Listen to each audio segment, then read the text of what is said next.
O que é que te fez primeiro seguir a psicologia? Na verdade, foi uma série de fatores, né? Uma série de fatores. O primeiro é aquela situação em que nós, muitos jovens, geralmente se encontram logo depois de terminar o ensino médio. A ideia é ter uma formação numa área que é aparentemente afim das suas habilidades. Então, quando estamos lá na 11ª, 12ª, o jovem já consegue perceber mais ou menos quais são as áreas para as quais ele tem inclinação. Alguns gostam mais de matemática e vão para as engenharias e por aí fora. Outros gostam mais de história, línguas e vão para as letras, né? Então, o que aconteceu comigo foi algo mais ou menos dessa natureza. Eu, até a 12ª classe, eu já sentia que a minha área não era das ciências exatas, né? Eu sentia que eu tinha uma maior inclinação por áreas que suscitavam o uso da retórica, o uso das letras, do diálogo, da comunicação, né? Então não eras fora da matemática, física e química, assim? Basicamente. Então, Era uma espécie de bicho de 7 cabeças. Mas uma coisa interessante é que, apesar de tudo isso, eu fiz letras com biologia, ciências com biologia. Então, eu estudei biologia, estudei química, estudei física na 11ª e 12ª. Foi lá à frente que percebeu que aquilo não era sua coisa. Foi lá, exatamente, onde percebi que valia a pena orientar-me melhor e eliminar essas opções que, quero acreditar, não teriam sido uma boa ideia se eu de fato tivesse seguido. Foi mesmo lá. Foi no ensino médio mesmo em que me dei conta que química, física, matemática, não. Em contrapartida, biologia, português, inglês e as disciplinas das letras pareciam ser grandes amigos. Sei, Lorman, que depois da sua, depois do ensino médio, que é 12ª, foste explicador. Como é que foi essa experiência? Mais ou menos em que área que chegaste a ser a auxiliar alguns estudantes? Ok, mas antes de eu responder, como é que tem essa informação?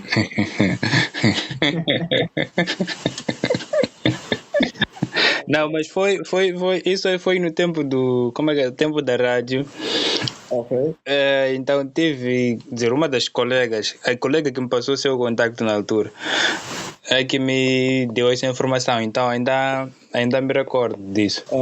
Na altura em que estava ainda a iniciar o ensino secundário, falo de 8ª, eu inscrevi-me para um curso de inglês, né? Então fui fazendo lá os níveis, primeiro, segundo, terceiro, quarto, quinto, metodologia de ensino, até que finalmente concluí. Quando concluí, eu provavelmente estivesse na 10ª ou 11ª. Então, nesse período, eu passei a lecionar naquela escolinha de inglês onde eu me formei, né? Escolinha de bairro. Então, recebi algumas turmas lá, dei algumas aulas de inglês ali mesmo na escola do bairro e fui crescendo lá e fui crescendo, na verdade, fui até desenvolvendo melhor a questão da retórica e habilidade de comunicação. Então, penso que essa até tenha sido uma das principais oportunidades que tive, que era para, primeiro, comunicar-me com grupos, né? Pessoas desconhecidas, pessoas que eu nunca antes tinha visto, pessoas mais velhas, pessoas com formação completamente distinta da minha. Estava todo mundo ali numa sala de aulas à espera de me ouvir, à espera de ouvir um jovem muito mais novo que eles. O que é que esse jovem tem para dizer, o que esse jovem tem para nos ensinar? Então foi um desafio interessante, mas também contribuiu para essa descoberta do meu lado. Então eu trabalhei com ensino de inglês, Logo depois trabalhei também com áreas um bocado mais distintas. Foi uma viagem interessante. Então, enquanto lecionava o ensino de inglês, também decidi inscrever-me para uma outra formação um bocado mais afastada das letras. Foi a montagem e reparação de computadores. Hum. Nunca pensou em investir, vamos lá, em empreender numa dessas áreas, tanto sendo como professor ou sendo como, quer dizer, um técnico assim, informático? Pensei, mas exatamente o que aconteceu, por exemplo, na escola de inglês. Quando eu terminei o curso, fui convidado a dar aulas a algumas turmas, né? Depois fui me inscrever numa outra escola para o curso de montagem e reparação de computadores. Quando terminei, igualmente fui convidado a dar aulas a algumas turmas para os cursos de administração de rede, cursos de programação, curso de montagem e reparação de computadores. Dei aulas por algum tempo, provavelmente por um ano e meio nessa tal instituição. E depois aquela necessidade de continuar a crescer, né? E procurei, aceitei novos desafios, que foi novo, como quem diz, porque foi uma área que eu já conhecia, mas num contexto mais desafiador. Então, em vez, por exemplo, de continuar a dar as aulas de montagem e reparação de computadores ali, voltei a dar aulas de inglês, mas já não num contexto de escolinha cá no bairro. Foi numa escola com algum destaque a nível do país, então foi lá mais para a cidade, que foi um outro desafio, outros horizontes expandidos. E enquanto fazia isso, estava aí na minha formação superior em psicologia.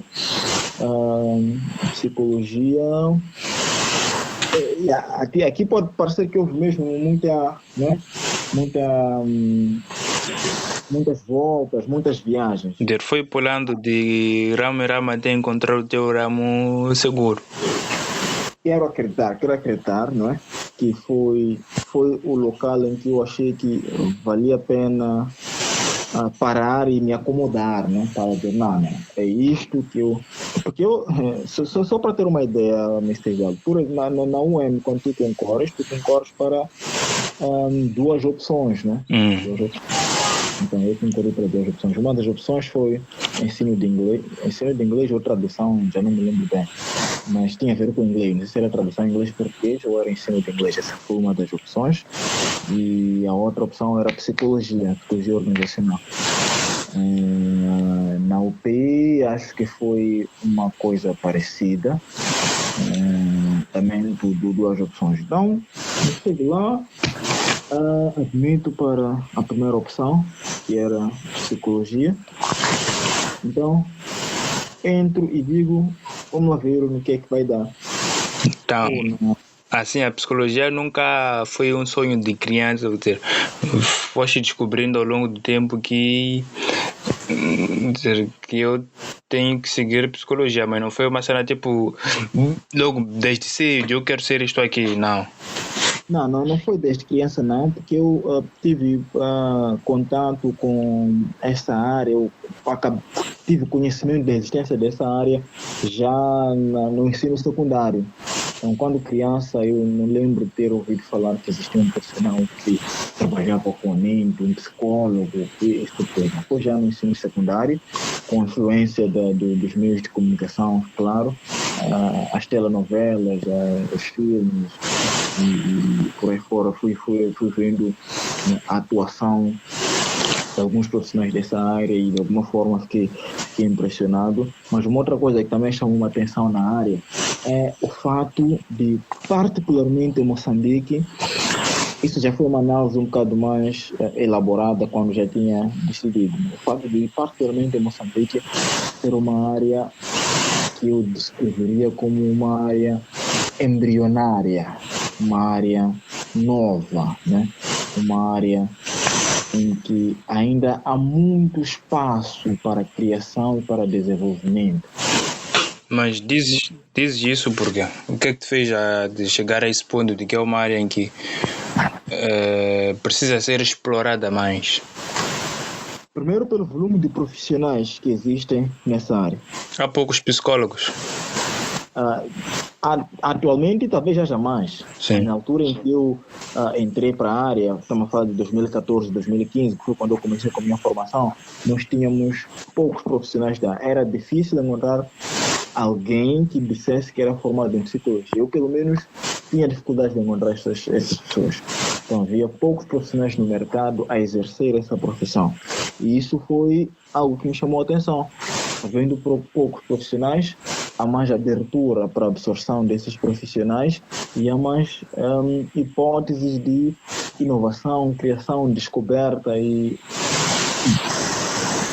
criação de novos conhecimentos, né? Que é de áreas já estabelecidas, áreas em que a ruptura de paradigmas já existentes é um bocado mais complicado. E a psicologia está nessa circunstância até hoje, né? Até agora que falamos, é uma área que é, comparativamente às demais áreas científicas, se não estou em erro, está entre as mais recentes. Mais recente no sentido em que ela desvinculou-se da mitologia, desvinculou-se da filosofia, desvinculou-se da religião recentemente, nos finais do século passado. Então temos menos de 120 anos de existência e ainda estamos a evoluir, ainda está a evoluir, né? E ainda está a crescer e há novas descobertas, e isso faz com que o profissional dessa área tenha a possibilidade de continuamente atualizar e contribuir para o crescimento da área. E qual é a área assim, da psicologia que decidiu seguir? Eu de princípio, estive bastante interessado numa área que nós chamamos de psicologia forense, né? Que basicamente seria a psicologia aplicada ao contexto da criminologia. Entender mentes criminosas, né? As causas por detrás da transgressão de leis e por aí fora. Mas infelizmente não temos essa vertente em Moçambique, e a condição do jovem típico moçambicano não permite que este possa, por exemplo, simplesmente decidir ter uma formação no exterior sem que tenha algum auxílio. Então, por conta disso, eu depois acabei recorrendo à área mais próxima dessa e que existia essa formação aqui no país, que era a psicologia organizacional, a psicologia das organizações, que tecnicamente lida com o comportamento do indivíduo no contexto laboral, no contexto de trabalho. Então, o que se pretende aí é olhar para manifestações comportamentais deste indivíduo em decorrência do ambiente de trabalho, doenças que surgem em decorrência do ambiente local de trabalho, comportamentos, estudo, basicamente o estudo do comportamento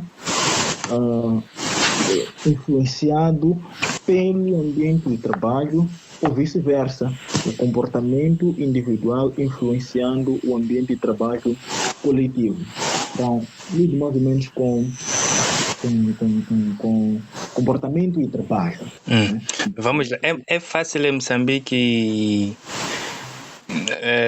ser psicólogo, tendo em conta as nossas crenças? Pode-se dizer que estamos evoluídos ou estamos a evoluir, mas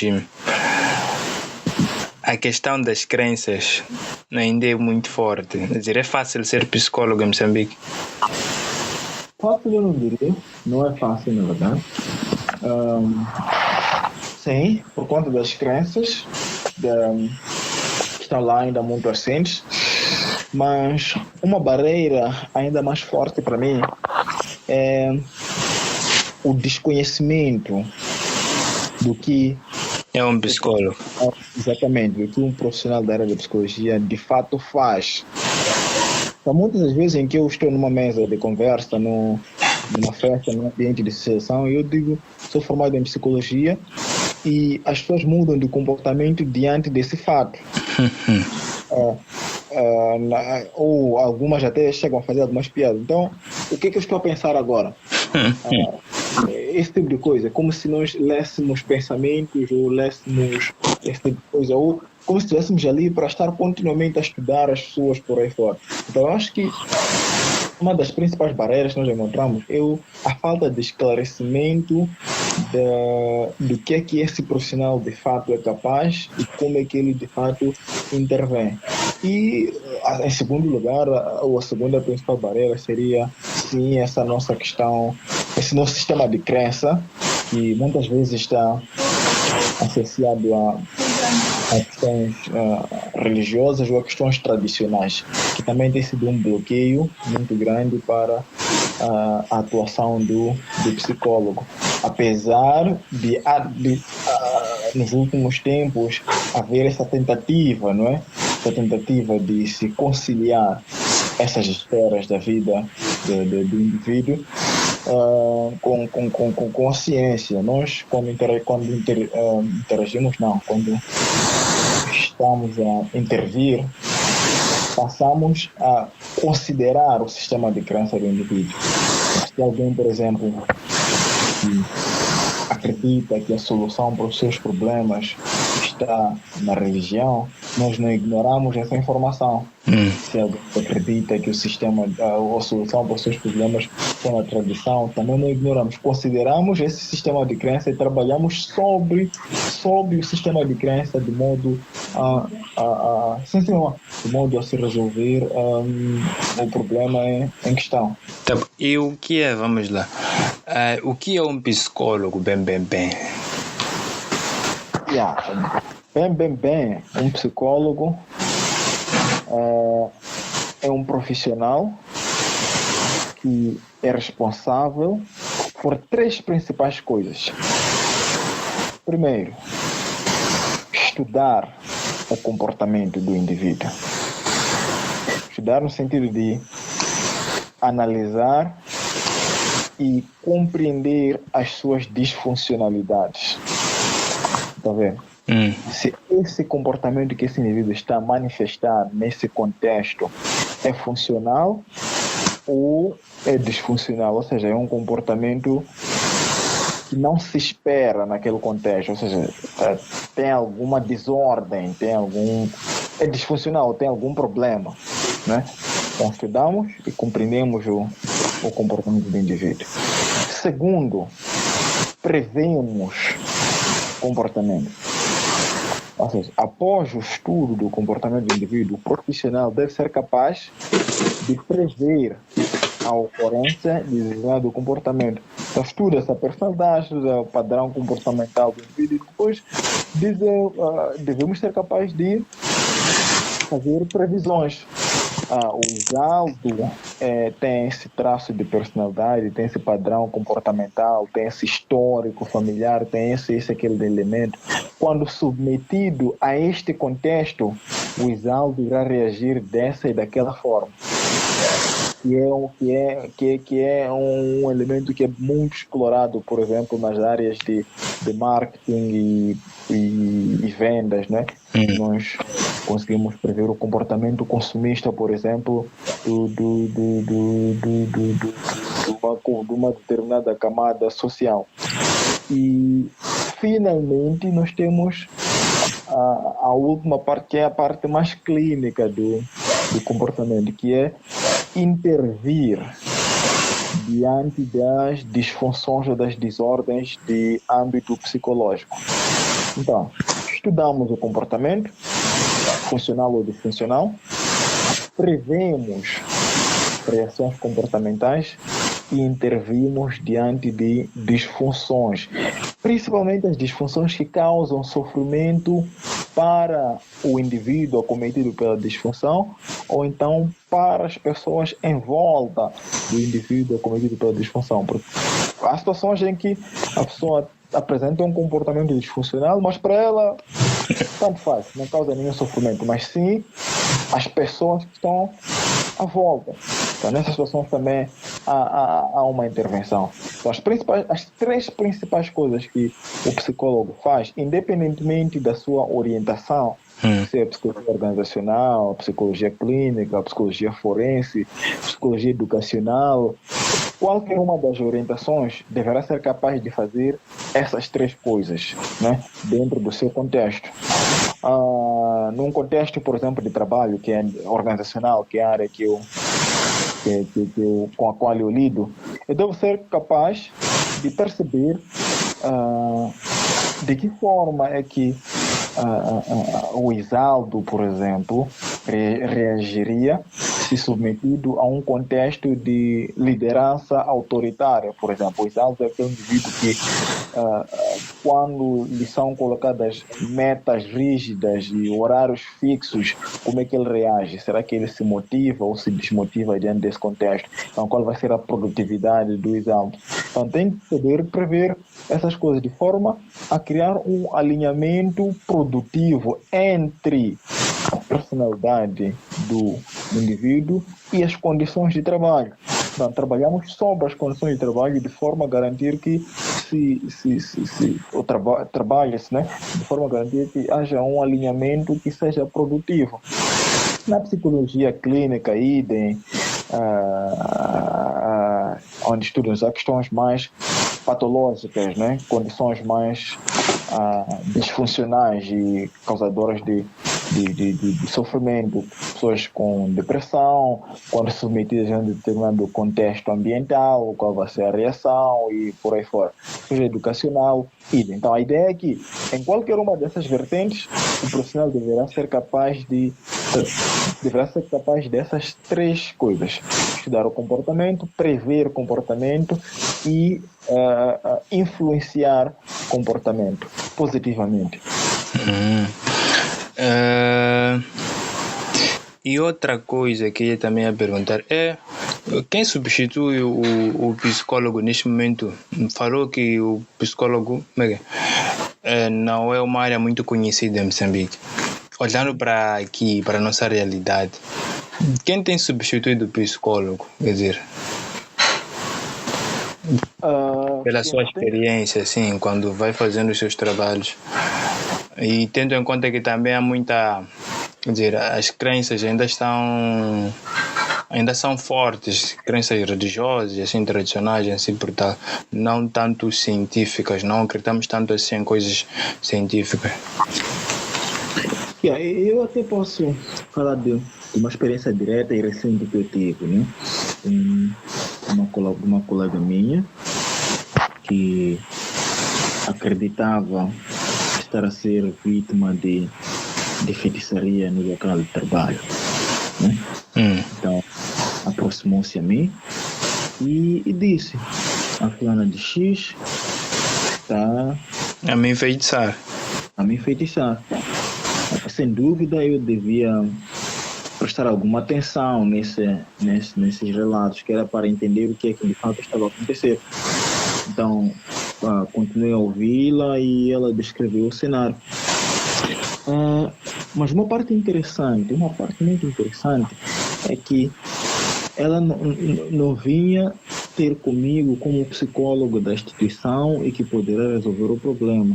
Vinha ter comigo como alguém que poderia garantir uma dispensa a ela. Ela pedir uma dispensa que era para que fizesse uma viagem que pudesse resolver o problema. Fizesse uma viagem de volta à sua terra natal e que lá teria recursos para resolver o problema. Recursos tradicionais, né? Recursos tradicionais. E como eu disse, nessas situações nós geralmente não confrontamos as crenças do indivíduo tão diretamente, né?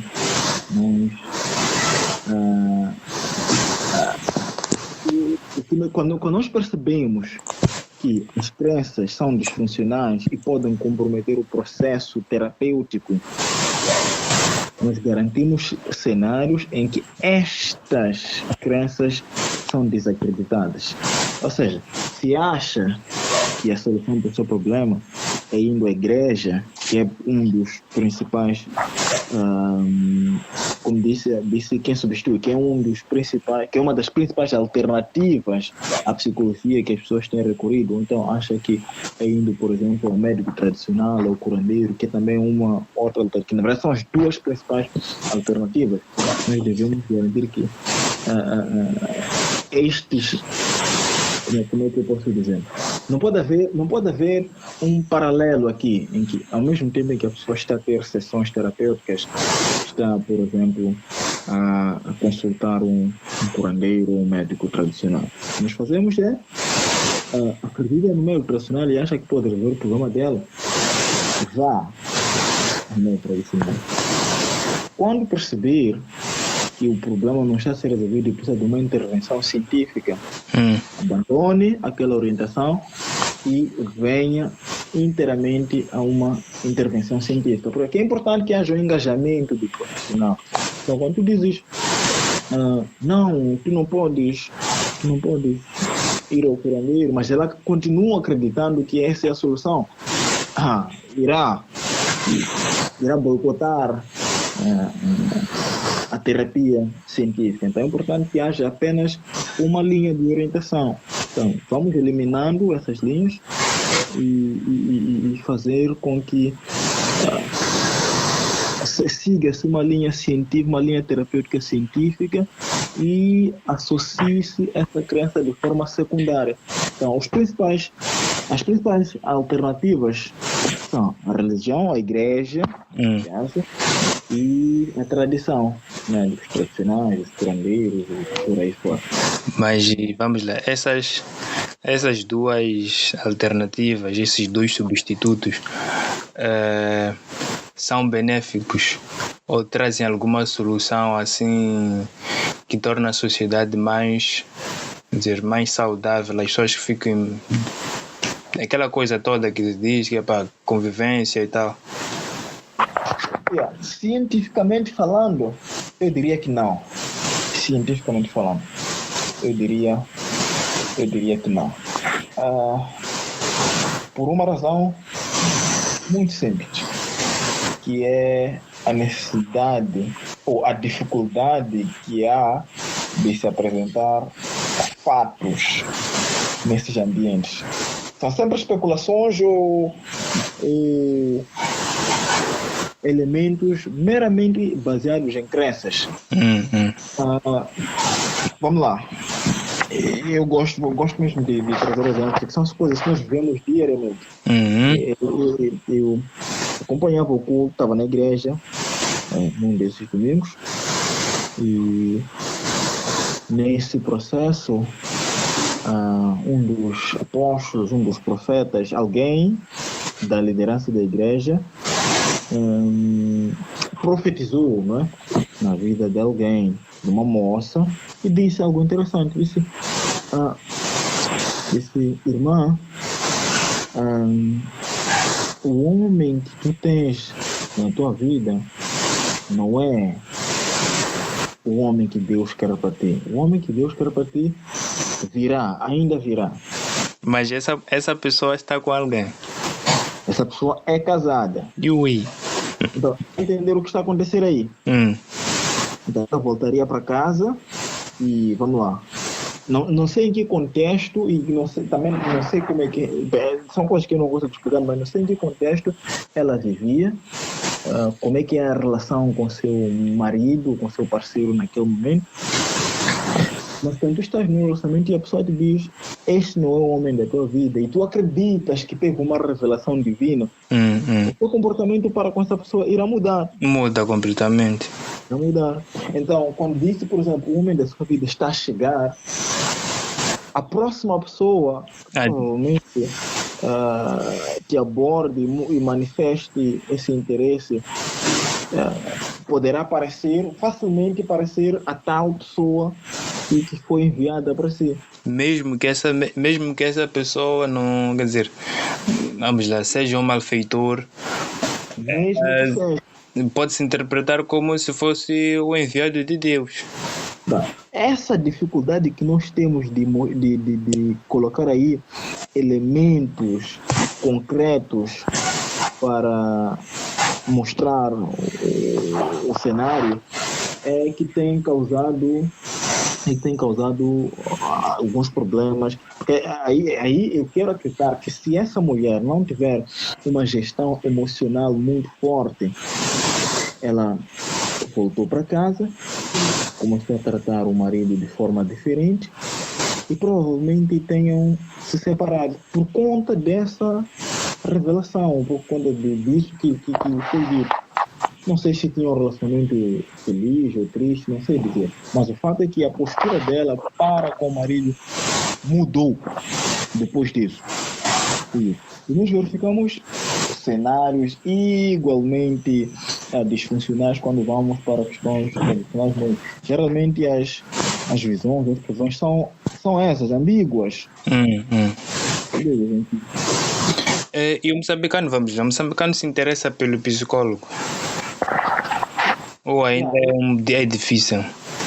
Ainda é difícil. Eu acho que a camada menos informada ainda não recorre a esse profissional. Não recorre a esse profissional. E eu acho que mesmo que até pode esse é o ponto que virá logo a seguir. Não é uma questão financeira simplesmente. É uma questão de crença, de crer em alguma coisa. Exatamente, de esclarecimento, eu diria assim, é uma questão de esclarecimento. Uma questão de esclarecimento. Há muitas pessoas atualmente com condição financeira favorável, mas que a sua crença está na tradição e é aquilo que segue. Eu diria, mas também há muitas pessoas com uma condição financeira desfavorável que gostariam, por exemplo, de ter acesso a esse profissional, mas que não podem. Então, eu diria que é uma questão de esclarecimento. Primeiro, saber da existência desse profissional, depois saber das áreas de intervenção desse profissional. Que problemas é que esse profissional resolve? O que ele é capaz de fazer? E por aí fora. Uma questão de esclarecimento mesmo. De buscar respostas. Exato. A falta de interesse aqui pode ser decorrente mesmo da dificuldade de ter informação sobre esse profissional. E o que Sim, desculpa. O que é que se tem feito assim para dizer, vocês psicólogos, o que é que tem feito para diminuir ou para reduzir essa falta de esclarecimento? Porque isso, quer dizer, se eu tiver muitas opções e saber que aqui vou ter um esclarecimento científico, aqui vou ter um esclarecimento assim ligado à religião, Deus, por aí, vou saber escolher o que é melhor para mim. O que é que falta para que haja mais, quer dizer, chegue a mais pessoas que um psicólogo pode ajudar em vez de ir consultar um pastor? Talvez esse mesmo pastor tenha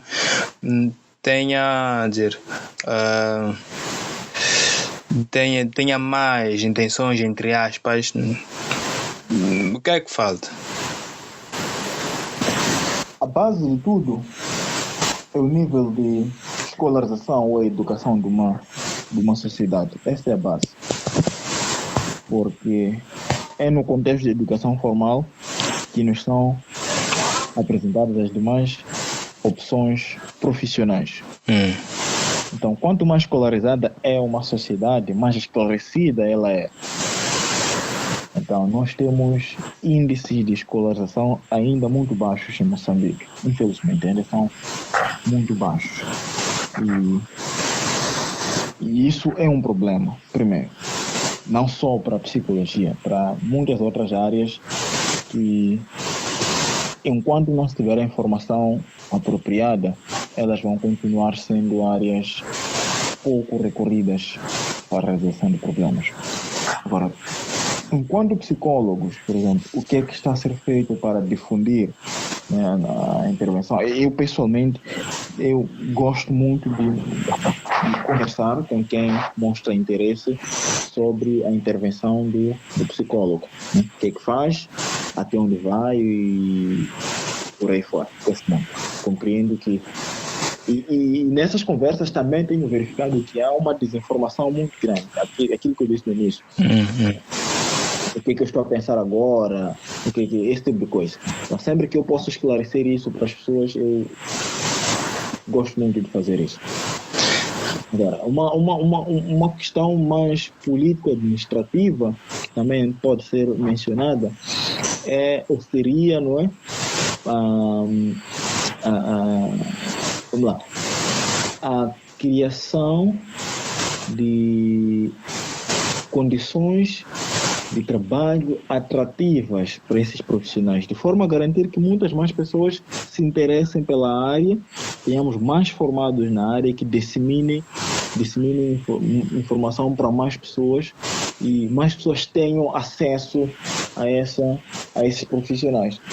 Então, temos esses três principais elementos. Primeiro, o nível de escolarização de toda a comunidade, toda a sociedade moçambicana, de forma a ter uma sociedade mais esclarecida, uma sociedade mais conhecedora da ciência e da técnica. Depois, temos a intervenção do profissional da sua singularidade, que tem a responsabilidade de esclarecer a sua atuação. E, finalmente, da questão político-administrativa, que seria a parte do Estado, não é?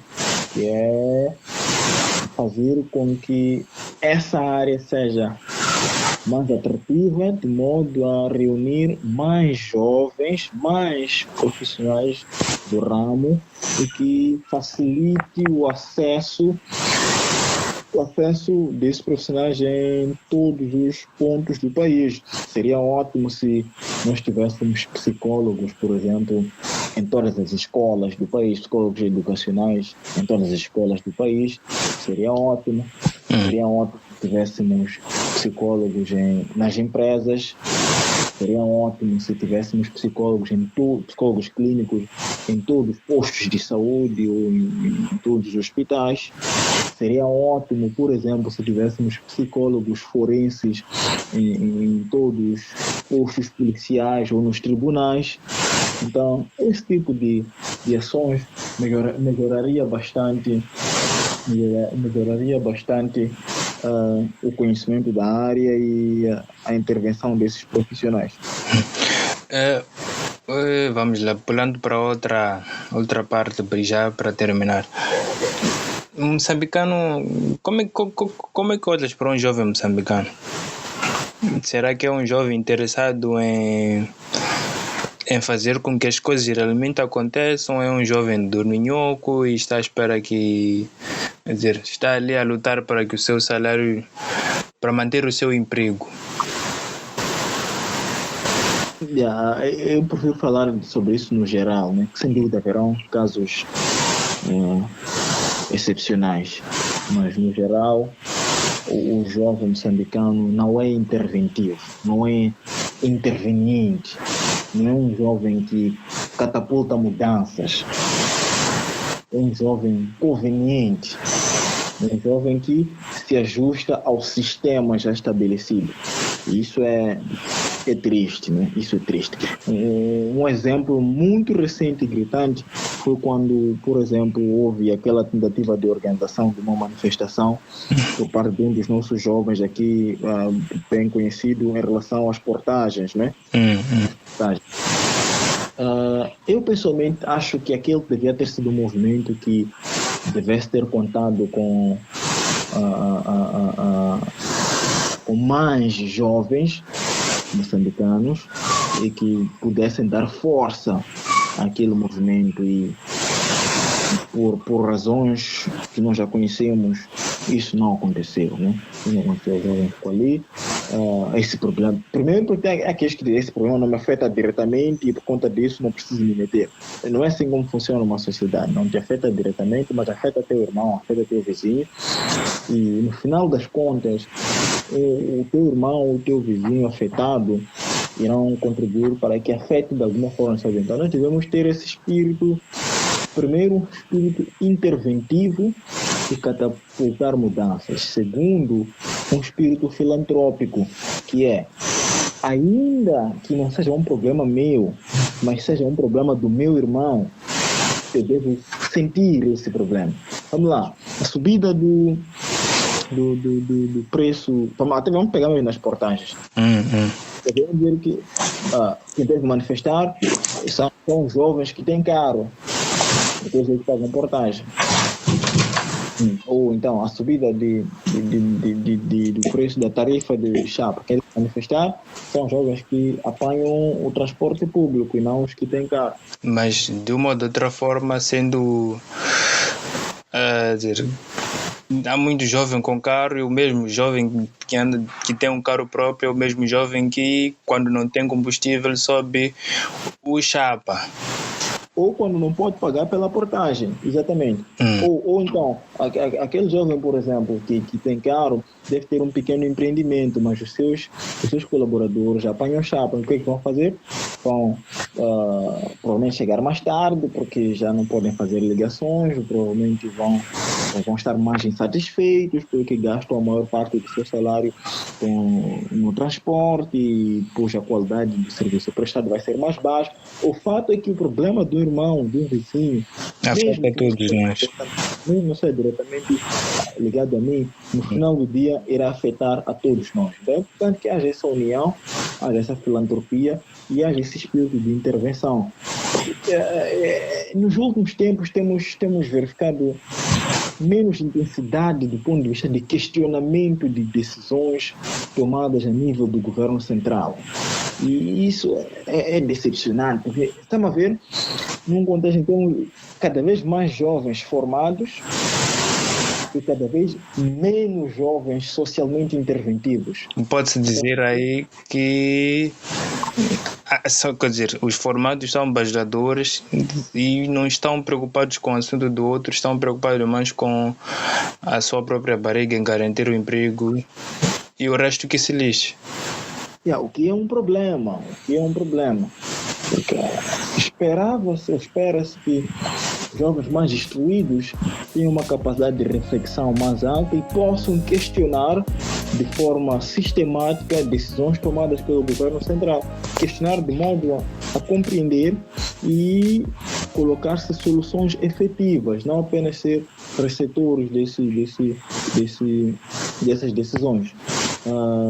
Subiu-se recentemente, por exemplo, o imposto, um desses impostos, provavelmente o IRPS, subiu, e a primeira coisa que pelo menos passou pela minha cabeça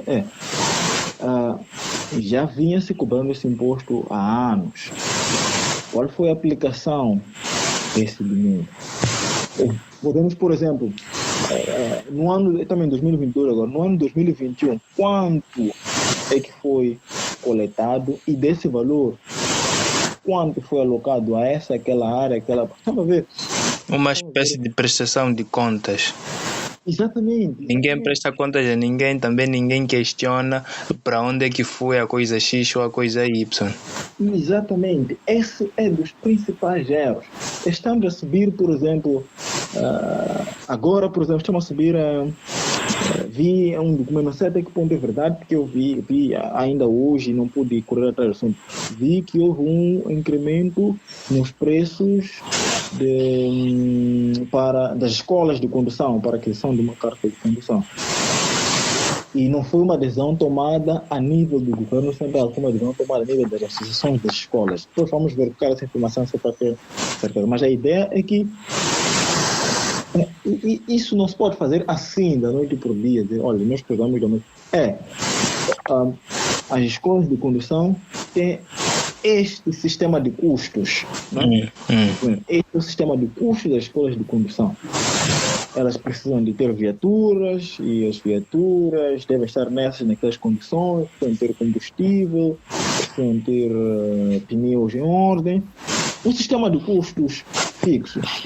E depois fazer-se ali um estudo, um cálculo que deve ser possível demonstrar que nós estamos a passar dos 7 mil anteriores para 9 mil, porque queremos cobrir esta e aquela despesa. Não é porque, vamos lá, o combustível subiu, multiplicado por litro, e já podemos... Então, esses questionamentos os jovens é que devem fazer. Quem vai tirar carta de condução são os jovens. Quem aí, a força de trabalho que usa as portagens, são os jovens que precisam de estradas em condições, são os jovens que precisam de escolas em condições para poder inscrever os seus filhos lá, são os jovens. Então, a camada mais interventiva, ou a camada que mais devia questionar essas decisões, devia ser os jovens. Mas não, vamos verificar aqui, aquilo que disse, né? O jovem acertou, já não é problema dele. Então está aí no sistema, já não é problema dele. Então já começa a chamar os seus de preguiçosos, ou de que enquanto é o cenário que se está a viver. Ok, Lorman, acho que é tudo. E obrigado pela conversa, Brad.